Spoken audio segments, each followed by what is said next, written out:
dayon si Pedro. Oh, Ginoo, gigugma ko ikaw. Kay gigugma mo kanimo. Pakan-ang ang ako mga kabiro. Sa ato pa, naal tayo buhaton kung kita na higugma sa Ginoo. Amen? Amen? Kung higugma ka sa Ginoo, ayaw tandog ka ang imong gugma kung niya. Dili kay nahigugma, pastor, nahigugma ko sa Ginoo. Higugma ka na, higugma man. Pero hayman mo gipakita. Gipakita nimo sa imong bana, gipakita nimo sa imong mahal sa kinabuhi, gipakita nimo sa imong mga anak, gipakita nimo sa imong mga hinigugma, hayman nimo gipakita. Mas maayo nga imay pakita ngadto niya pagkabaka na ang Ginoo. Kay kung imong gipakita ang imong gugma kaniya, matag panahon nga gibahin sa Ginoo sa atong kinabuhi, matag kan-ang ni ana, wala kayo dili maayo kun dili tanan nga kan-ang ni ana puro maayo magyandam sa Ginoo pagkabaka ng Dios. Hallelujah! Ang tanan nimo, hallelujah!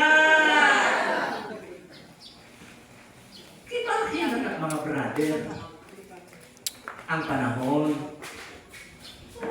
di ba na? Dili ka makayon sa'yo, pero pastor, wala ibahin.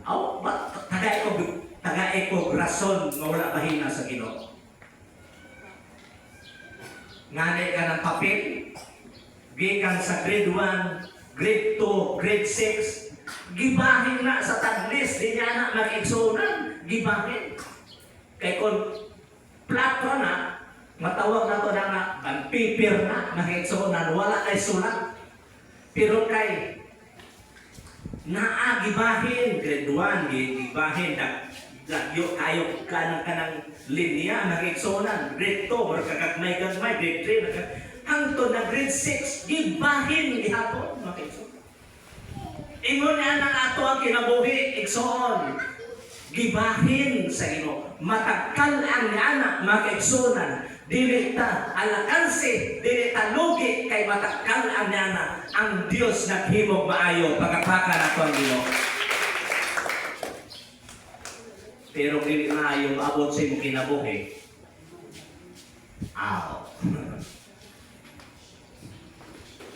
Balik simbahan. Lord dire. Ngayon pa sa ilos Ginoo.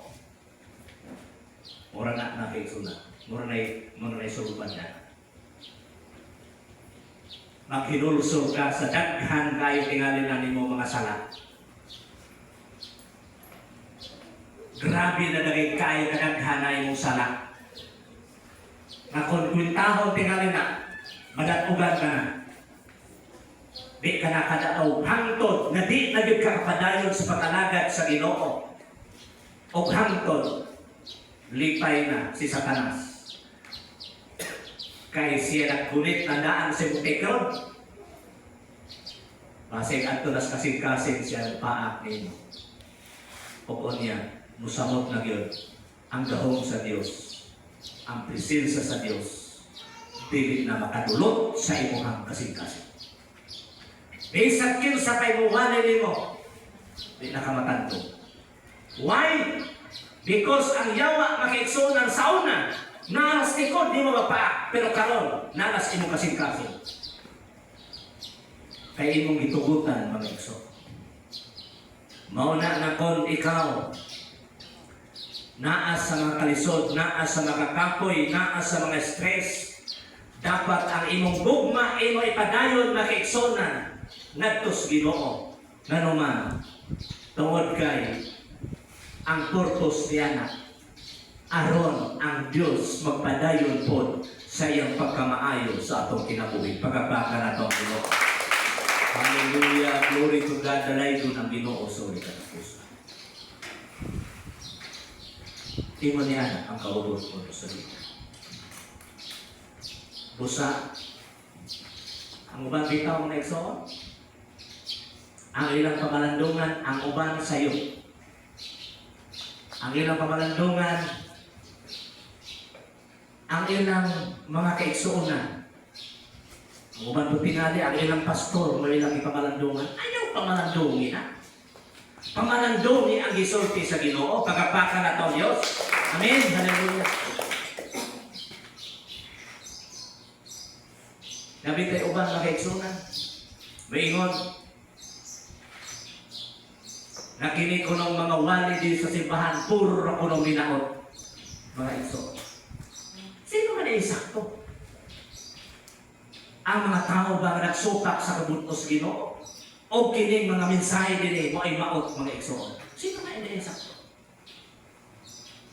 Mga tao mga igsoonan na sa mga dagkong mga krimen sila hinoon ang mga mastermind, sila na hinoon mga igsoonan ang mga maana sa insakto, samtang ang pulong sa Diyos nagiwali sa simbahan, maot hinoon eh. O hindi na po na maong makigsunan. Kini gisulti din niya makigsunan, aron kita makigsunan, madasig, aron kita makigsunan, makahibalo sa atong dagan sa atong kinabuhi. Aron kita makigsunan sa ulahing panahon, inigbalik sa Ginoo, dili ta mag-aging purgatorio, dito ta mag-aging daghang investigasyon pa kundi hallelujah inigbalik sa Ginoo diretso ta sa langit pagapakan nato ang Ginoo. Para na magsusunod. Mao na nasalamat sa Ginoo nga niining panahon na nakahibalo kita sa atong kinabuhi. Dili ni minaot kini pulong sa Ginoo. Ang maot ang mga tao nga dili ka maong musugod sa kabutos Ginoo. Mabitaw mga igsoon, walay perfect na tao ni kalibutan. Ako usahay batiyon ako ang kakapoy, grabe na. May mo na akong lawas, ayaw na lang tambong o debosyonan. Pero dili, pongson din ako. Ano man, nasayod ko. Kung ako'y kapakita sa Ginoo akong gugma, may kayuhan, maabot sa akong kinabuhi. Sa inyo ha, kung inyo'y kapakita ang inyong gugma sa Ginoo, may kayuhan po, maabot sa inyong kinabuhi. Di na kayo makita-anda yun.